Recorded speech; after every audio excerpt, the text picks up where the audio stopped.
unintentionally. Right. What exactly did T. Higgins do last night to Hamlin? Well, right before the tackle, he lowers his helmet and he kind of throws his body into his chest. He's standing up because he's thinking he's got to chase T. Higgins at an angle to make a tackle. So he didn't expect T. Higgins to launch his body back into him. You know, it's one of those things that a lot of times you sit as a linebacker, unblocked, unengaged running back comes through the hole, and he knows that contact's coming, so he lowers his helmet and you can't get underneath him. So he's able to get into you and your chest is exposed. So they've taken that out of the game, but they don't really regulate it as much as possible. I expect the league will be a lot more vigilant when it comes to that and using that penalty. Right.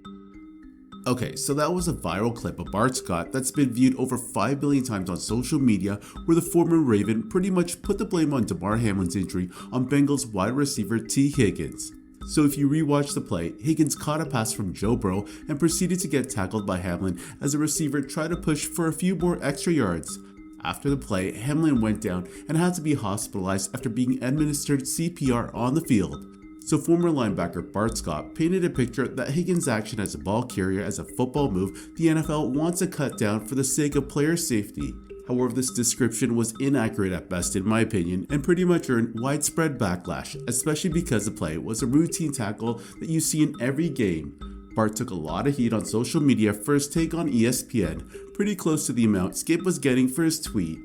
Anyways, a lot of current players even chimed in, with the most notable being Cowboys pass rusher Micah Parsons, who replied to the video tweet blasting Scott for his take, calling the incident a freak accident and should not be on the shoulders of T. Higgins. Bengals wide receiver Tyler Boyd also chimed in on the video clip and showed his support for his teammate. You even saw T. Higgins' mother respond with an angry face emoji, and I think that's where you know you've crossed the line.